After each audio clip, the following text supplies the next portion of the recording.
Good morning, Canada. Okay, I just watched Doug Ford's announcement after I spent an hour making a video speculating that he was going to make an announcement, hoping that this would be the announcement, but not sure that it would be. I'm going to post that video, but I want to jump in here with the breaking news that Doug Ford has now said that the mandates will be lifted starting March 1st, that the passports in Ontario will be no longer.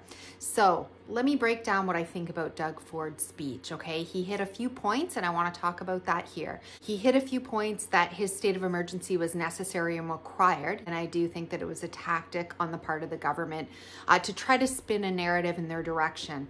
What happened was that narrative failed. Okay, I know he's tried to spin this story that the government has been working for us for a long time and that they've been putting these mandates in place for a very good reason, and we're now past the point where we need them, and he was going to open them all along and that these are going to be opened.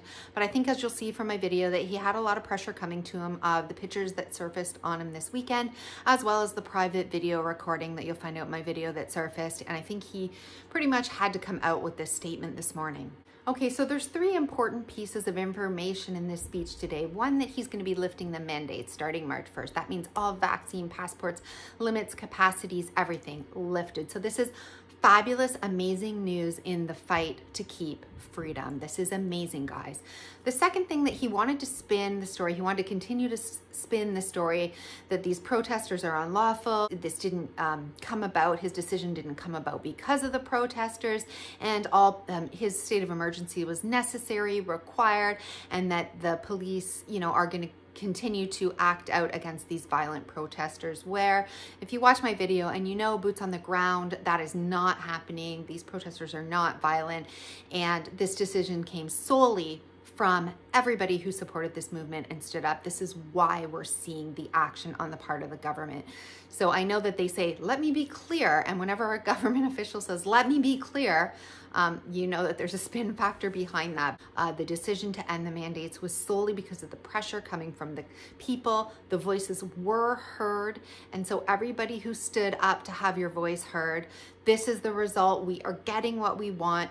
We still need some pressure on. We still need Trudeau to come out and make a statement today. He cannot hide from this any longer. He needs to unite Canadians, and it has to happen now, okay? Now that Doug Ford has come out with this announcement.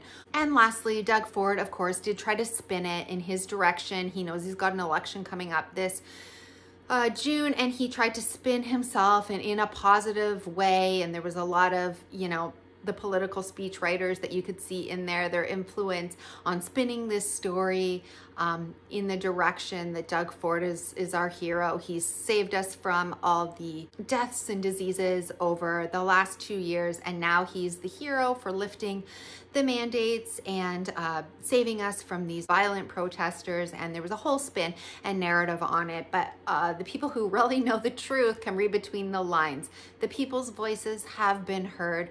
Doug Ford is sinking. He's going to get what's coming to him as the evidence comes forward, as everything is presented to the people in the courts over time. We are going to see that, this is the end of Doug Ford and his government, and who knows what's going to end up happening to Doug in the coming months and years, but no doubt he will be held accountable for his part in all of this.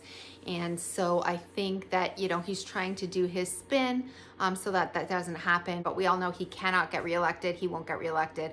And I just think he's personally trying to salvage his reputation at this point going forward, and personally just trying to stay out of being prosecuted for the part that he played in this, which he's going to get what's coming for him eventually. So right now, I don't want to be too hard on Doug. He did stand up today. He did the right thing, regardless of the pressure that came from the protests, regardless of the pressure because of the evidence coming forward. But he did do the right thing. Trudeau, it is up to you to stand up today and do the right thing. We do know that Trudeau has more on the table for this nationally. We do know that the Canadians are getting kickbacks for every shot across the world injected because we hold a patent in the technology of the Vs.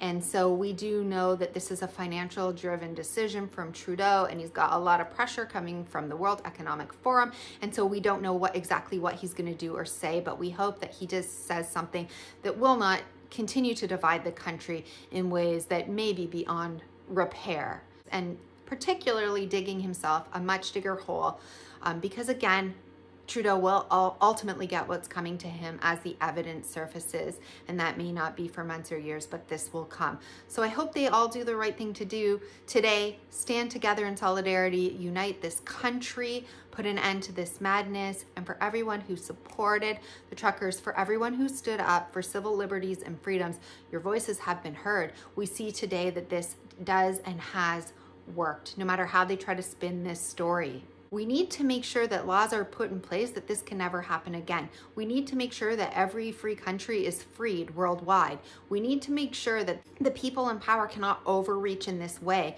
or continue to be able to overreach as anything new comes up.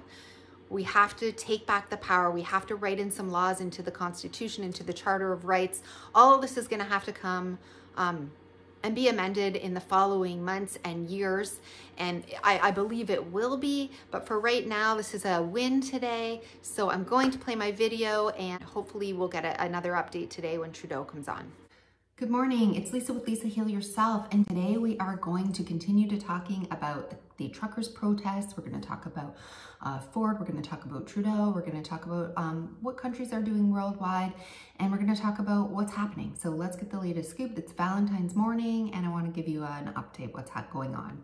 Okay, so let's start with the most obvious. I'm sure many of you watched the Super Bowl last night. I'm not a big football fan, nor have I ever been, but my family loves it, my son loves it, my husband loves it. So we always do a big event every year, put the food out and watch the game. Well, while I was watching the game, I was struck. We know that Super Bowl stadiums hold, the stadium can hold between up to 100,000 people. Now, to me, it didn't look like there were any empty seats. I couldn't comment right now. I don't have the data on how many people were in there, but I would guess at least 80,000 people were in that stadium yesterday for Super Bowl Sunday. So let's talk about requirements. California has been one of the strictest states for requirements in regards to their V policies, as well as their masking policies. They've been strict with children. They've required employees to fire people. I would say some pretty harsh measures. So the obvious question, why was everybody unmasked at yesterday's Super Bowl? 80,000 people, 80,000 to 100,000 people crammed in beside each other unmasked. The requirements to get into the Super Bowl were that everybody 2 and older be masked, wear a mask at all times, except when you're eating and drinking. They were handing out KN95 masks at the entrance door for free and requiring people to wear them. So what happened? Well, of course, I couldn't see everything happening from the stands. I wasn't paying that close attention, but I will say every time they panned to the crowds, I didn't see any masks. There might have been a few masks here and there, but generally speaking, the entire crowd was unmasked. All the coaches, all the players on the sidelines, every time they panned to them, they were completely unmasked. So let's take a look at the Canadian protesters for a minute.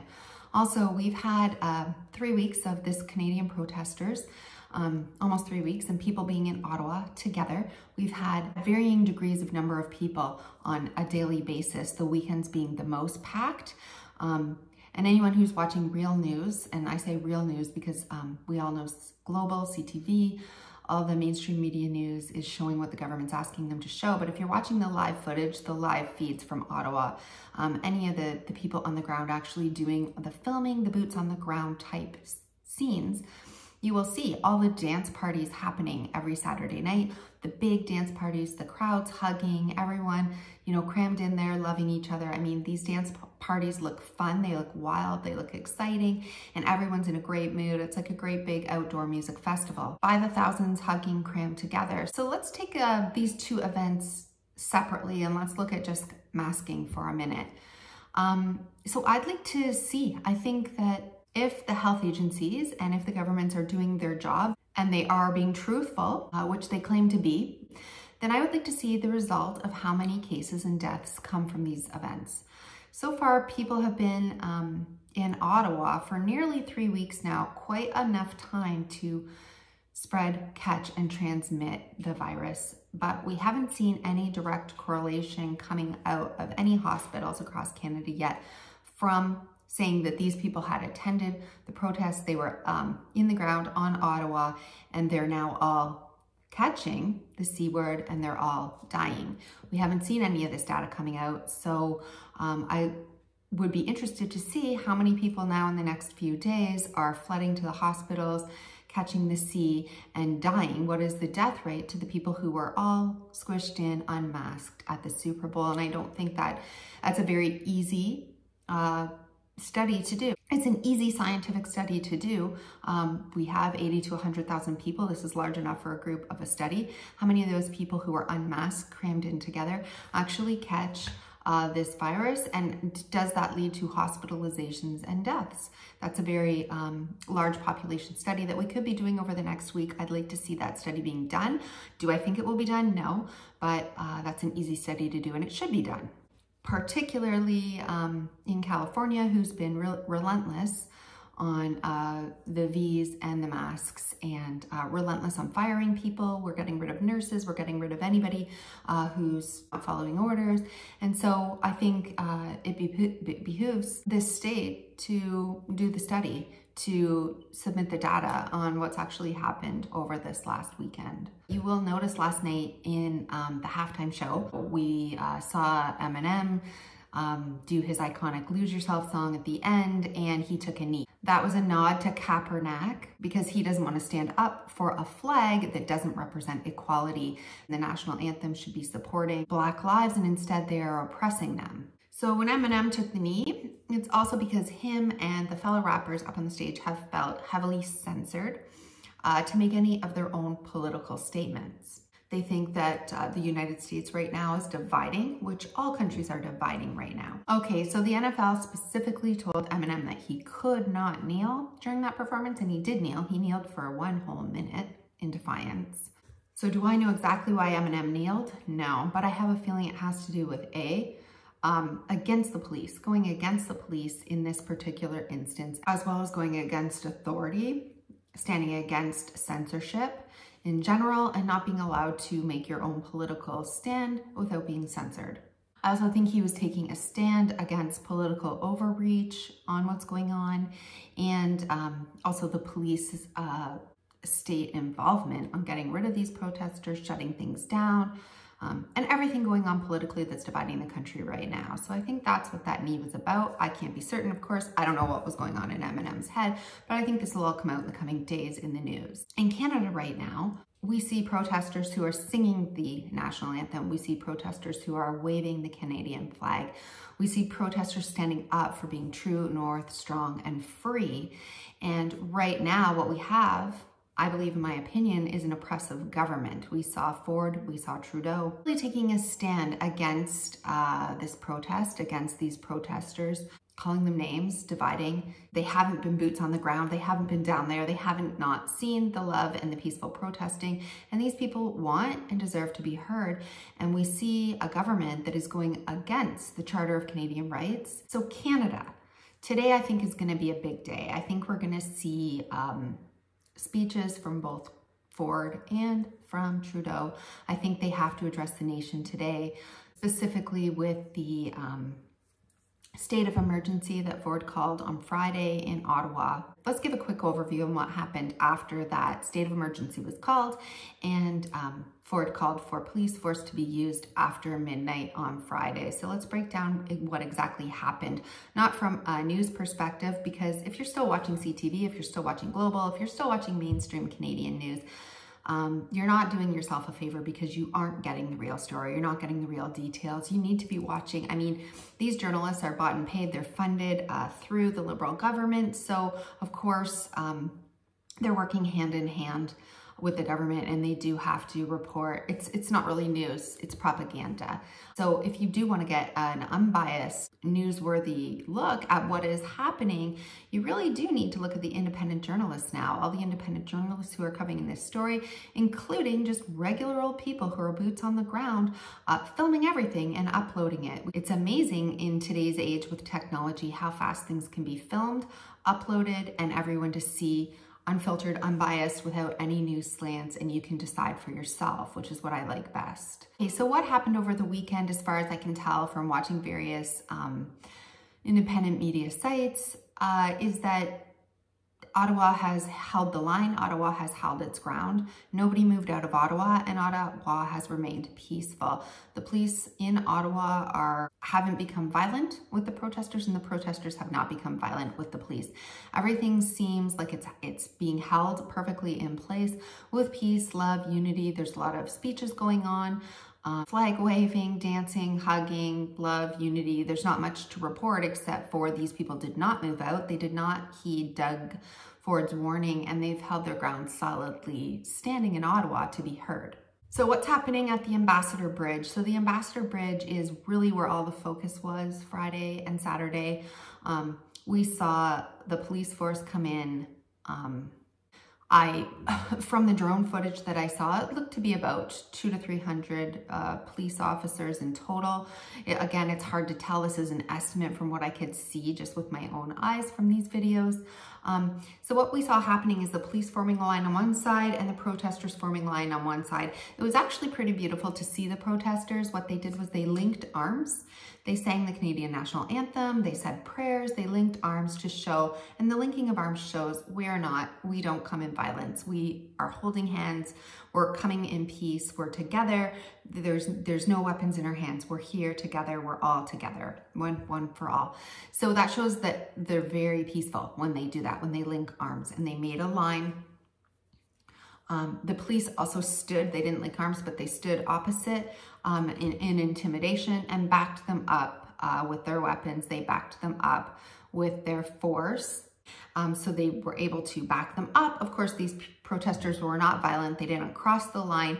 They weren't lashing out at the police officers. So eventually they all got backed up. They all got cleared to the side. Some of the cars got removed, got towed, and the Ambassador Bridge got reopened. So what else happened this weekend? So the Ambassador Bridge did open. They did manage to clear the protesters to the side. There's still some protesters there standing, but as you can imagine, it was freezing cold all weekend. They were out there holding the line all through the night. They were exhausted. It's not like they had shift work. They were there 24/7, so they were getting exhausted. They were getting really bullied and beaten down, and so they did retreat. They did peacefully. Everything was cleared, which is a good thing, but you can imagine these people were exhausted and freezing. So let's take a look at Toronto. What happened in Toronto? There's huge, large protests, large show of support, rallies in Toronto, people also asking for freedom. We had some new developments in Surrey, BC, with the Surrey, BC bridge being blocked. So there's a new border blockade. You can see this by video. There's lots of people there filming it. There's some drone footage, so you can go check that out for yourself, but there is a blockade. There's a lot of support coming out of BC. People are standing up. People want to be heard. People have said, enough, I want my freedom back. It's my body, it's my choice. I want the right to decide. So we're also seeing support from the US side now at the Ambassador Bridge, at other bridges. We're seeing that the United States is also now deciding to make their own truck convoy, not only in support of the Canadians, but because they are tired too, and they also want their freedoms. In opposition to what global news, to what the mainstream media, to what Ford and Trudeau will stand up and tell us today, this is a worldwide movement. We're seeing this in Germany. We're seeing this in France. The protests in France were brutal on the weekend. The police used force, they used tear gas. There was some brutal beatings by the police, just random peaceful protesters. I mean, things got ugly. We see protests all over New Zealand. We're seeing protests all over Australia. Oh my God, it breaks my heart when I see what's going on in Australia. The Australia government has lost the plot entirely. The way that the police have been treating the people is absolutely disgraceful and disgusting. It has been some of the worst human rights violations that I've seen. And of course, this is going on globally. These protests are happening all across Europe. They're happening in countries all across the world. This isn't fringe. These aren't bad people. These people aren't racist. They're not misogynist. They're not whatever label you want to put on them. These are real human beings. These are hard-working class people, people who have been heroes, people who have been going out to work this whole time during the pandemic, people who have been putting their lives at risk, frontline nurses, frontline workers, truckers, all the people who bring you what you need. These are good, solid, law-abiding, tax-paying moms, dads, uncles, aunts, grandmas, grandpas. There's nothing violent about these people, nor are they any labels that the government would want to slap on them. This is a movement worldwide because this is an infringement, especially in Western democracies, an infringement on civil rights and liberties. We see police officers standing up, making viral videos. So many police officers are coming out saying, I took an oath, I will not go against the people. We have so many police officers, RCMP. We saw in Ottawa, the veterans come out this weekend making a long line. It was super heartwarming. The veterans all stood up in support of freedom against what's happening. These are people who fought for their country. They sacrificed everything. And there was, hundreds of them coming forth in support of this cause. The war veterans are making viral videos. They're standing up. They're saying, we stand in solidarity for this cause. This is not just a bunch of people who don't want to follow rules. This is about civil liberties. This is about freedom. This is about a government overreach, which has gone too far. This is about not upholding the Canadian Charter of Rights, or in the United States, not holding up the Constitution. The support, regardless of what the news will tell you, regardless of what Trudeau and Ford will stand up and say together today, this is a movement that has worldwide support and that has many, many people in authority standing up. We're seeing at least 80,000 doctors now coming out in opposition to this, wanting to speak out. Why aren't more people speaking out? Why aren't we seeing more police speak out? Every time they speak out on social media, they get fired. Every time they talk to their friends about how they really feel, they get fired. If they were to publicly come out against this, they would get fired. Doctors who come out against this get threatened, they get censored. Their careers get ruined. Any doctors who come out who have information gets ruined. My question is, why is this a government decision? They're not doctors. We need to step back and say, is this a political movement? Are these rules, are these mandates, are they being politically driven or are they being medically driven? Because a doctor who has the right to practice medicine has the right to speak out. And when they're silenced, when their careers are ruined, we have to wonder if it's not medical, but it is political. Okay, so I'm very disappointed by the way that the news media in Canada has covered this protest.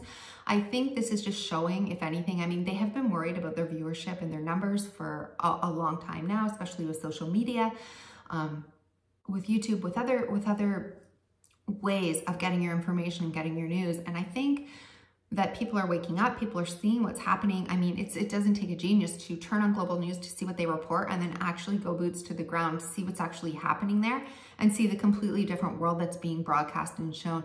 So, it's easy to see what's happening. It's easy to see the slant and the way that the media is covering this and why they're covering it. Follow the money. That is what's happening here. I just want to say that I am proud of the Canadians at the Ambassador Bridge, regardless of the government trying to get their goat, regardless of all the police presence that was there and incite violence, get one of them to react or respond in violence so that they could all be taken in. They all held their cool. They all stood in peace. They did not get sucked into it. And thank you for that, because that is showing the colors of what a true Canadian does. These protesters have stood for peace. They are not violent. And I think the way it was handled at the Ambassador Bridge, nobody lost their cool. Even when they brought down child social services to try to take on the scene, to threaten taking children from parents. This is the kind of disgusting overreach that we are seeing. For good people. These people held their cool in the face of some pretty horrifying government threats and ways to provoke them, really. I just want to talk about journalism for a minute. When you're a journalist, you are shaping, I mean, everybody knows we get our news from TV. You're shaping people's views of what's happening, of events that are happening. You have a huge responsibility as you're shaping and you're building a narrative as you tell a story, and you're shaping millions of people's views. You're responsible to uphold ethical journalism, meaning your own thoughts and feelings shouldn't be involved in journalism, not unless you're doing an op-ed, but just true telling the news should be telling the facts and letting the people decide. But what we're seeing in journalism today is lies, not just a slant, but actual lies, an actual coordinated effort to really shape a narrative the way you want it to go, the way those in power want to see it being told. And when this happens, there's a lot of vulnerable people out there who rely on news, who think it's trustworthy, who believe that what happened in the past 30, 40 years ago is still being upheld today, that it's true journalism. And, you know, especially the older generation who turn on their TV and watch CNN from morning till night. They don't realize what has taken place, specifically over the last few years, during everything going on with the pandemic. You know, they're not aware, really, because they're not adept at using social media. They're not adept at finding all the information and pulling the sites and seeing what's actually happening compared to what you're being told is happening. And I think that the journalists need to be held accountable for this when all this is said and done. And I think they will. I think the journalists, I think Ford, I think Trudeau, I think all of them will get what's coming to them. I think all of the investigations will happen over time. I think that they'll all be held accountable for breaking the Charter of Rights, for overstepping. We're going to see why they're standing their ground. We're going to see the trail of money, a trail of decisions. We're going to start seeing emails surface and hidden and censored documents surface. I mean, all of this is already starting to come out. And pretty soon, you know, everybody who's involved with lying, everybody who's involved with covering up, hiding information, censoring information, lying about any information, breaking laws, and anything like this, I think people will be held accountable for their part in this. But I don't think that's yet, and I don't think that's something that we need to worry about now. What we need to worry about now is what's actually happening and what's at stake this week on the ground. These are protesters holding the line and holding their ground, which is all we should really be focusing on. Everyone else is going to get their just cause when it comes out later. I do believe this is going to be months to years before all the information surfaces and we can see it clearly and people are held accountable for what happened. This will happen. Eventually, this all will come out. But for now, it's important to recognize that the fight for freedom is now. It is happening on the ground now. And what happens with this protest matters. Is that it's going to shape the way Canada moves forward from here on in. It's going to shape our freedoms. It's going to shape our charter. It's going to rewrite laws. It's going to put things in place that is either for the people or against the people. Ottawa and Trudeau are either going to come in and say, we need to make rules against protesting, against people being able to speak out. They're going to start to violate the way that this process works. In a democratic system of government, the majority rules. However, the majority also have the right to protest. They have the right to speak out against leaders who aren't upholding the Canadian Charter, who aren't upholding the laws of Canada. And so this is how it works. And if they're going to start bringing in laws against the people now to say this isn't what should be happening, we need to safeguard Ottawa, we need to safeguard all the people in power from this ever happening to, this is going to be a big step backward, for Canada, for, you know, if these laws get in the United States, will be a big step backwards for free countries around the world. We're already seeing it in places like Australia. And this isn't the world that I want to leave my children. I want them to grow up in a free world, in a free society. to be able to speak their mind, to be able to make their own decisions, and to be good people in the world. But the government, what happens now matters, because the government is either going to use it to be able to hurry up and usher in laws that will give them ultimate power and control, or not. And as you know, once these laws come in, certain governments will come and go, but the laws stay. What this means is no matter who's in power, right now you may like who's in power, you may not like who's in power in the future, it gives the government too much control over the people. It allows the government to do things that are unfair and unjust to the people. So it matters now that we all hold our ground, no matter whether you want to get V'd or not get V'd. That is really not the issue at stake here. The issue is much bigger than that, and that is why we are seeing this movement pick up worldwide. It's because we don't want to see a massive government overreach moving forward in the future. We don't want to be able to have people's individual rights and freedoms taken away as we move forward, because this will affect everything. The government could overreach to the point where they can censor any opinion you have, censor anything you say, freeze your bank account if they don't like it. The government could take away your pension, take away your insurance, take away your health insurance. The government could step in, work with the banks. They could agree not to loan you money.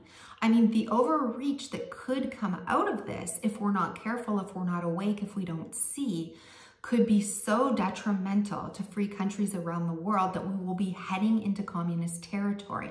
This is why this is so important here in Canada, in the US, in Australia, in New Zealand, in Europe, in free countries around the world. This is why we're seeing this swell of movement. And people who think it's about a V, who think it's about a mask, who think that this is a group of bad people getting together to overthrow governments aren't aware, unfortunately, about what's going on. And they're not aware through no fault of their own. It's because of what's happening with our journalists, specifically CNN, Global, CTV, all the mainstream media outlets right now, except for the independent journalists right now, who are breaking laws and who are slanting stories and who are working with people in power to construct narratives that fool people, that trick people, that instill fear in people in a way that it garners support for something that seems support worthy, when they're really covering up what's happening underneath. And most people, most good people wouldn't know this, they wouldn't see this because they haven't dug deep enough. And by the time they do realize it, by the time all this information comes out, it'll be too late. And so this isn't a conspiracy theory. This is happening. So when the government stands up and makes a stand and declares something a state of emergency, and you see blockades of police and army coming in to save the country, anyone would think, oh, this is a good thing. The government is working for us. They're working to keep us safe. They're working to uphold law. But it's actually the opposite. It's actually the narrative that's going around this is actually covering up what's happening. Of course, anyone would want the government to be able to use their police, their army, and their platform to call states of emergency, to bring in, for any threat, to restore order and law and uphold safety in a country. Anyone will be in support of that. So when we see this on mainstream media, of course, many people are in support of this, but they don't understand what's happening underneath. They're not seeing what the protest really looks like. They're not seeing the reasons why people are out there. They're not seeing that this is worldwide, that these protests are happening all over the world in record numbers. They're not showing the sides of all the RCMP speaking out, all the doctors speaking out, all the police speaking out, all the nurses speaking out. They're not showing the other side, and they're not showing that for a very specific reason. Hiding and suppressing this information, the information is being withheld, and that they're trying to usher in an agenda for a financial reason is not being shown, and unfortunately, the journalists and the politicians right now are playing on fear. And as we know, fear is a massive driver of our response. We all have a fight or flight system. Our nervous system is all about keeping us safe. And so when the government, when the media instills fear, when they use fear to play on our most basic drives and needs and instincts, of course we feel threatened, we feel personally threatened, and we want and we support what the government is doing. But we've been lied to about who these protesters are, how peaceful it is, and what they're standing for. We've been lied to about that. We've been lied to about the numbers all the way through this pandemic. We've been lied to about the risks and benefits of the Vs. We've been lied to about the cases. We've been lied to about the death rate. We've been lied to. So much information has been hidden. It will all come out. We will all eventually be able to see this, but it will be too late. Right now, we need to protect freedom right now, right today.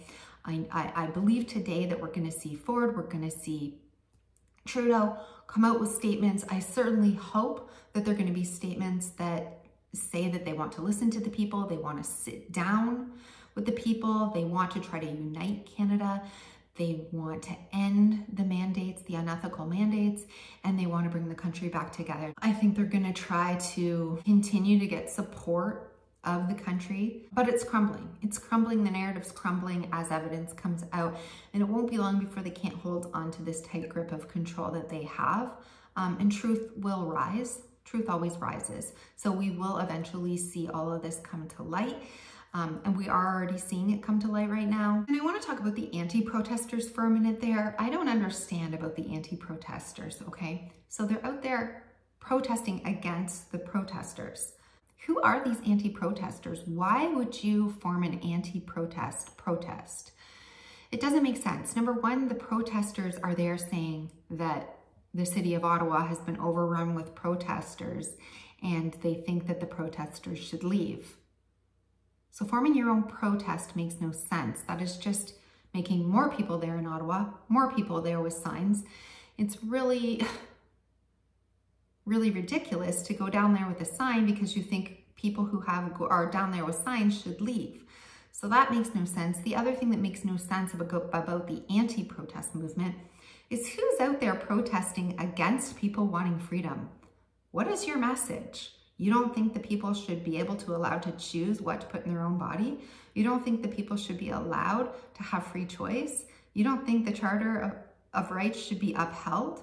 So I don't understand what this anti-protest movement of people are down there, but it certainly shows how much the media has gotten into people's heads because people are now down there. It's a very small group, but down there having an anti-protest. They're anti-protesting against freedom. They don't want freedom. They're really protesting for government overreach. They're saying we want as much government overreach as we can. I mean, it's almost ridiculous that they would be down there. It's un-Canadian, it's crazy, and it makes no sense from any level that you look at it. And it is a small group of people, and they were holding up a communist flag. And of course, I don't think Trudeau will come out and condemn the fact that they were holding up communist flags the way he did and I think it was a plant in the beginning who held up the Nazi flag. I think that was an agent provocateur who are always sent in to try to instill a certain narrative so that the media and the government can take that and spin it however they want. But will Trudeau come out in the speech today and condemn the fact that the anti-protesters were holding up communist flags? Probably not, right? Because it doesn't suit his narrative. It doesn't suit his agenda. So I'm going to pause this video here. I think today is going to be an interesting day. I think that the leaders will have to make statements, particularly Doug Ford. I think he's under a lot of pressure. We saw photos surfacing of him this weekend when he called the state of emergency in Ottawa, and he was out snowmobiling with his family and friends. He's dressed up, he's taking pictures, they're on a snowmobile, they're all having fun after he declared a state of emergency in Ottawa. So, I mean, these pictures are pretty condemning of him. If it was really that bad, would he be out having fun snowmobiling with his family? So number one, these photos, I think he's under a lot of pressure with these photos.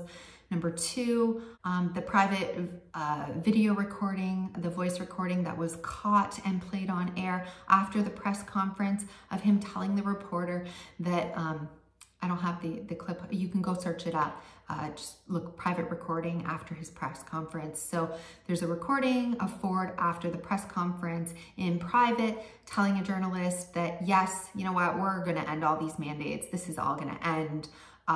We just don't want to do it basically on this time watch. So even him admitting that these have to end and that he's going to end it, and yet he's standing up declaring a state of emergency and upholding the agenda that they want to happen, trying to control the narrative.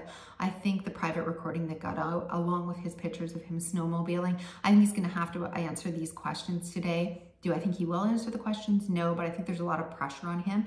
So I'm hoping he will come out and end the mandates today. I'm afraid that they won't. I'm afraid that they will dig in their heels, and that's just going to be to their own demise. You know, especially when all the evidence continues to come out against them and against the safety and efficacy of the Vs. I think as all this evidence comes out and everything that we've seen them do, I think they're just burying themselves further. So I think that they realize that the evidence is written on the wall and it will eventually rise. I think they all know this, and I think they're gonna have to buckle to the truckers. I think they're gonna have to buckle to the protesters. I think they're gonna have to find a way to end these mandates, and it's working. What is actually happening is that these protests are working. Everyone across the world is involved in these protests, and I think they're working. And I think it's important that people hold the line, not to be a bad citizen, not to cause chaos, but to hold the line and say, no, we cannot end it until you end it. You have the power to end this. You can say with one press conference that we'll end the mandates, and that's the right thing to do. It is the right thing to do to end the mandates and to give the power back to each person to decide for themselves. Given the numbers, given the evidence that we have, it is absolutely the right thing to do.